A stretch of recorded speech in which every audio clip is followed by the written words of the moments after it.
when you sit in silence, you're not interacting with the illusion. When you sit in silence, you're not actively participating with the life that humanity is living, in which suffering is common, because human beings have this mind that is generating a process in which there is this voice in the head that is constantly interacting with what's happening. You could call it a narrative, you could call it you. I mean, most people consider it to be me thinking. So maybe one of the things that comes out of these practices is the freedom that is gained when you get free from the relationship to that voice, when you get free from the belief that that voice is you. Right away, that's a big relief, because that voice is a pain in the ass. You know, I mean, it's not always a pain in the ass, but more than not, it actually is a pain in the ass, right? It doesn't allow you to sleep. It argues with you about you. How crazy can you get, right? And it produces resistance. The voice in your head produces resistance. What do I mean by that? Well, it produces resistance in terms of what's happening happens, and then the voice in your head decides whether that's okay with you, right? And it's always going on. You know, what's happening is happening, and the voice in your head is thinking about what's happening. And the thoughts that are being thought, which is the voice, the thoughts that are being thought originate from a conceptual understanding of what's happening. The thoughts that are being thought originate from a conceptual understanding of what's happening. In other words, something happens, and the voice in your head describes it to you. And you consider the description to be reality instead of what happened. That's all that goes on. You consider the description of what's happening to be what's happening. You consider the menu to be the meal. That's what you're doing all day long, right? The menu is a description of the food, right? And so the thoughts are a description of what's happening, right? And we have this unexamined belief that our description is better than reality. Don't we? We must, because we keep choosing it. We'll choose our description of reality even if it causes us suffering, even if it causes us misery. Why?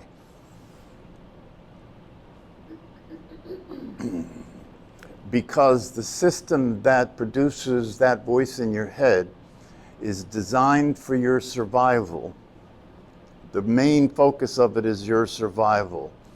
And in order for it to work, it has to keep describing what's happening in relationship to danger. It has to keep describing what's happening in relationship to threat, so that if threat occurs in terms of what's happening, you'll recognize it. And if it's a threat to your physical body, you'll run or fight, right? The only problem is that the system that is producing this description is on overdrive, is overworking, is overdoing it. In other words, it's as if everything is a threat. The way the system operates is that everything is a threat, and so if you behave as everything is a threat, then whatever really is a threat will get handled. In the meantime, you'll just be scared all the time. And then because you're scared all the time, you can't function that way, right? So what you have to do is you have to repress that fear. It may occur to you to be concerned. Concern is fear, isn't it? Yeah, and if you really look at your experience, if you really pay attention, you'll notice that's always running in the background. You know, that that motor of worry, that motor of concern, that motor of what if this, what if that, is running all the time. So it gets in the way, it gets in the way of being able to relax. It gets in the way of functioning effectively, because if you're seeing everything as a threat, then it means that nothing in your environment escapes that, right? So you could fall in love, and that's one of the times in the life of a human being where the system kind of gets a disease. That's one of the times in the human life where the system kind of gets a virus called love, right? But that virus is not real love, it's romantic love. It's the love that has people relax in relationship to the love object. So when you're in love with someone, they stop occurring to you as a threat while that love is on, right? And that works in that part of the system works because you have to have sex, or we won't have a future as human beings, right?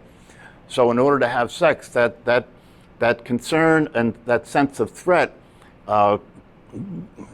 catches this virus, called love, and that allows you to feel safe enough to get close enough to have sex. And it also creates this illusion that the other person is wonderful. Right? They're wonderful, they're beautiful, right? You may even remember when they weren't wonderful and beautiful before you fell in love with them.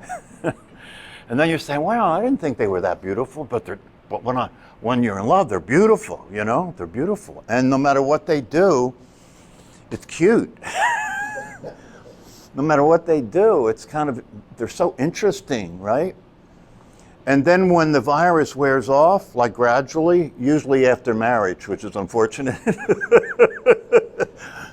When it gradually wears off, it's then you wake up in the morning and you say, what the hell?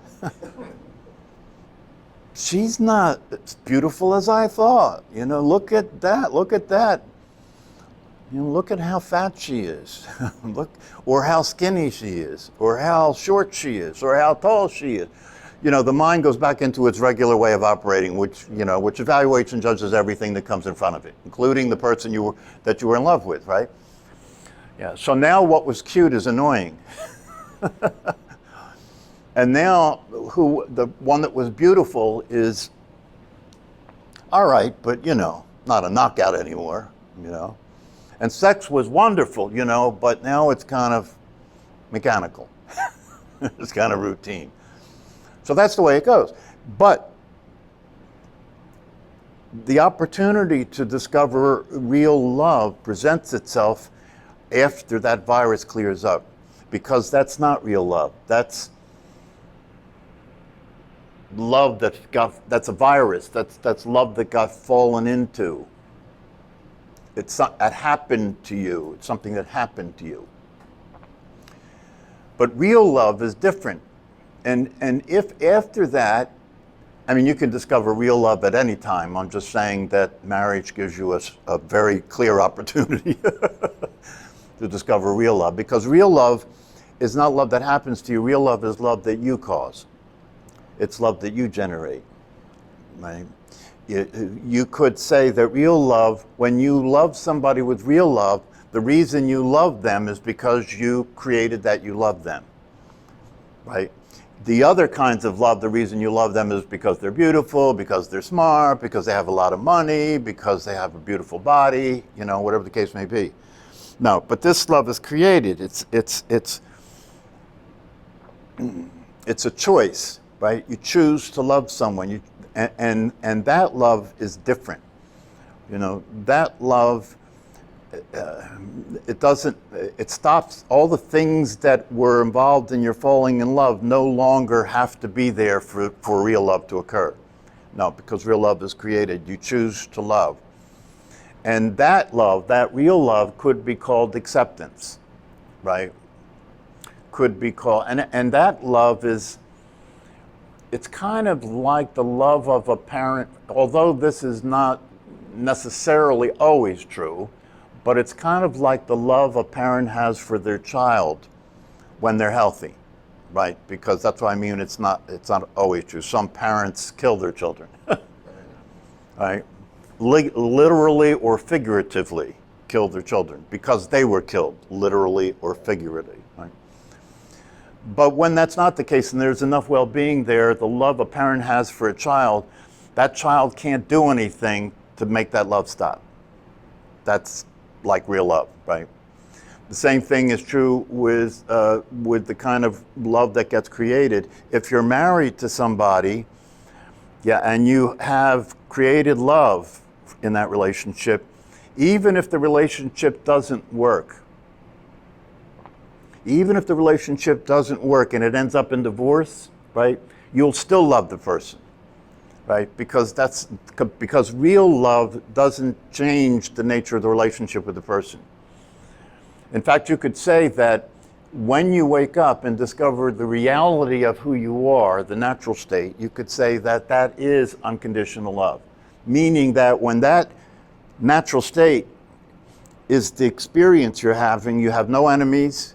You could even say that you love everyone. You could even say that you love everything. You could even say that you love life. Because you and awareness are the same thing now. And awareness is an unconditional experience of everything happening with no resistance. Awareness is the unconditional experience of everything happening with no resistance. It's called equanimity, that everything that happens isn't resisted. It's allowed to happen that way. And the idea that the world should be different than it is stops happening. Now, this is interesting because the way it stops happening is that the mind keeps running. The mind keeps judging and evaluating, right? That the world should be different, right? But when I say it stops happening, what happens is the awareness is now the orientation that you have. I am that, instead of I am the character that thinks. And because that's the case, right? The unconditional love or the complete acceptance of everything allows everything to change, because now there's no resistance. Now I am being in life with life as life is. But the only way I can do that, this is where it gets sticky for people, right?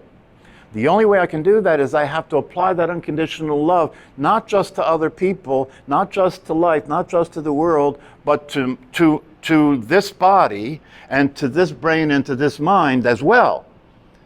So now I have an unconditional acceptance of my own crazy thinking. Do you understand? I have an unconditional acceptance of my own crazy thinking. I can do that now because I'm not the thinker. Right? And I see my thinking as just the same way as I see the weather or I see everything else that's happening. This is now non-dual. Because if that's the case, right, then there's no longer a separate self. There's no longer a person that's separated from other people, from life, right? There's no longer a separate self. So if there's no longer a separate self, then there's nothing separate from reality or nothing separate from anything to judge it, to evaluate it, to resist it, to do anything. Everything is just complete now. The situation's complete. That's why they say in one of the highest teachings in Buddhism that this process is a process of the final completion. The final completion, right? In other words, what has been out of balance comes into balance. Right, the middle way, right? What was unacceptable becomes acceptable, even that it's unacceptable becomes acceptable.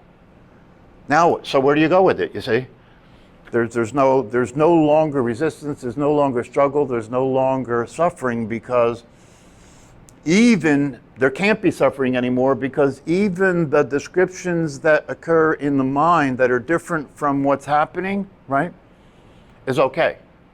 It doesn't mean anything anymore. It doesn't mean that something's right and something's wrong. It doesn't mean that you're right and the other person's wrong. It doesn't mean that your thoughts are true and what's not consistent with that is not true.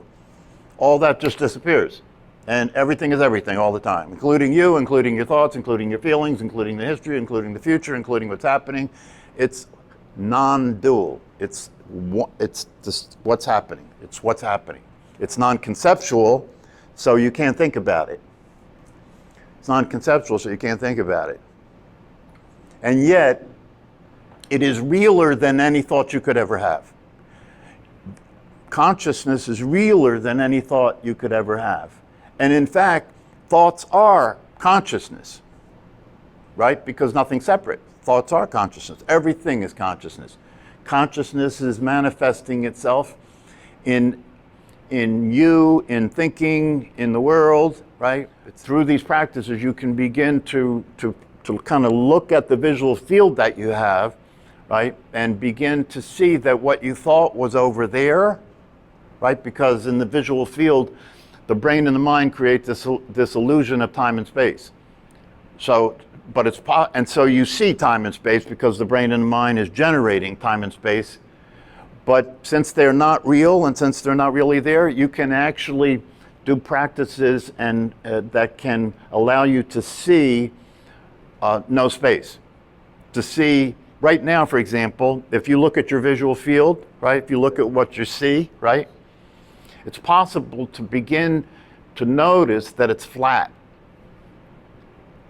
It's like a painting is flat, right? But it looks like there's depth in a painting, right? That's what your eyes are doing all day long. But it's flat. There's really no space, right? So you can actually, it's possible to actually see no space. And if you see no space, it's possible to see that what appears to be over there is over there and over here. It's over there if I need to go there in space, right? But it's over here in terms of it's appearing here. And both things are true at the same time. So when you learn to be who you are and when you begin to reorient yourself to the experience of awareness itself, right? Life changes, the world changes, you change. Everything is different than it was before. What you should do with these teachings is that if you read something or you hear something and it just makes no sense whatsoever to you, right? Yeah. Skip it.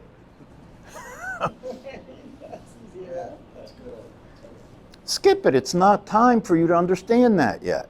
That's all. It's just not time. And if you come back to it later, right? It's just like everything else in life. A lot of times the best thing to do is just, if it's not working, stop and take a few breaths. You know, let it reorganize a different way and then look at it again. It's always reorganizing, right?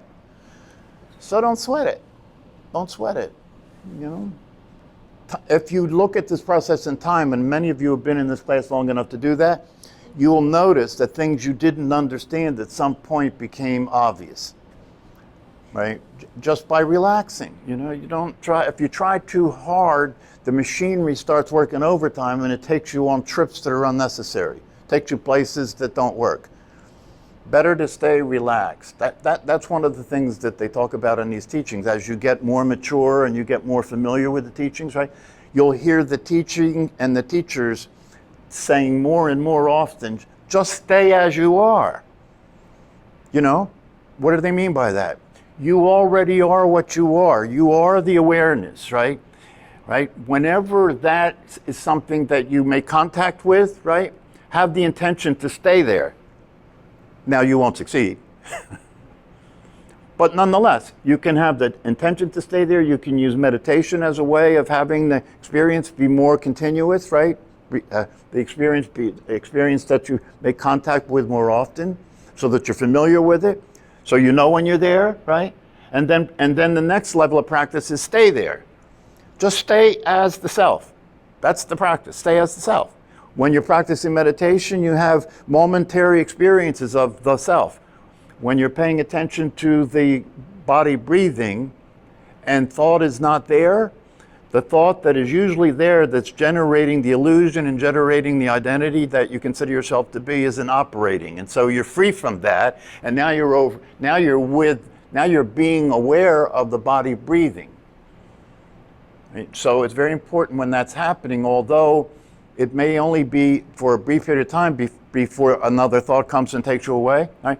But during that time, see if you can be present, be aware, get a sense of the feeling of awareness. What does it feel like to be the natural state?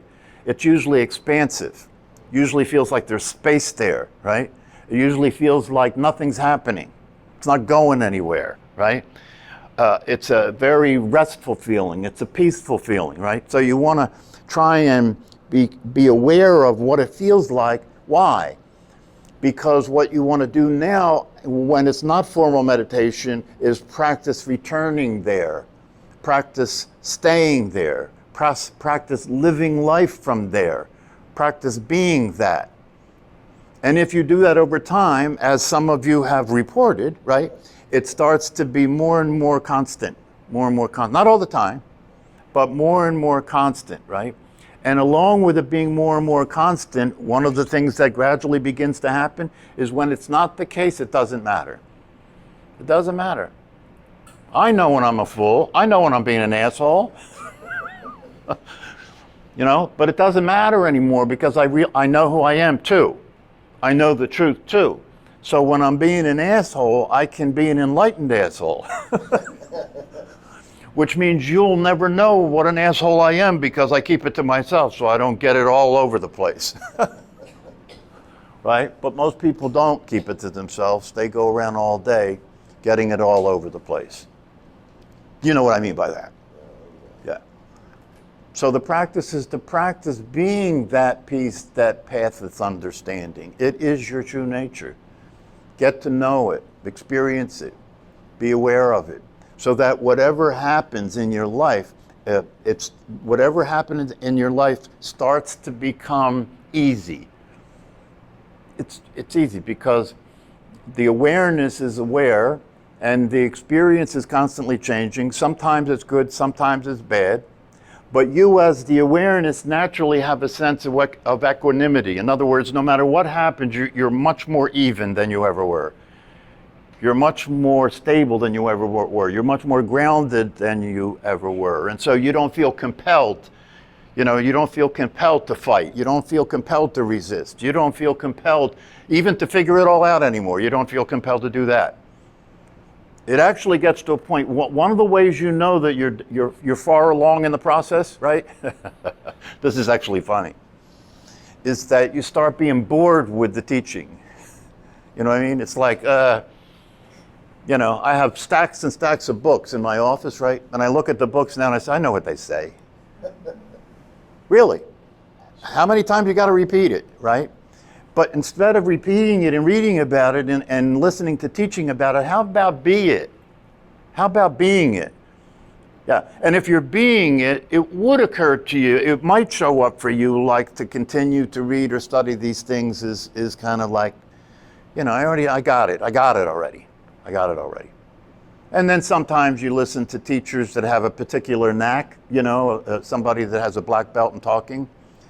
You know, they have a particular knack, and you can listen to that. It's like music. It's like good music. But it's not, you're not listening to it to get anything anymore. No, you already got what it's talking about. In fact, that was true in the very beginning when you didn't know you already got what it's talking about. But later as the process goes on, you know you got what it's talking about. See, in your case in particular, the thing that you should repeat to yourself constantly is I am already there. I am already there. I am already there. It's like you're Dorothy in The Wizard of Oz. In the last scene, right? Where you because it's perfect. You can play that role, right? Because what do you say all the time when you're talking here? I want to go home. I want to go home. That's what you're saying. Right? And in The Wizard of Oz at the end of the movie, what happens? What does the good witch tell Dorothy when she says, I want to go home? You've never left home.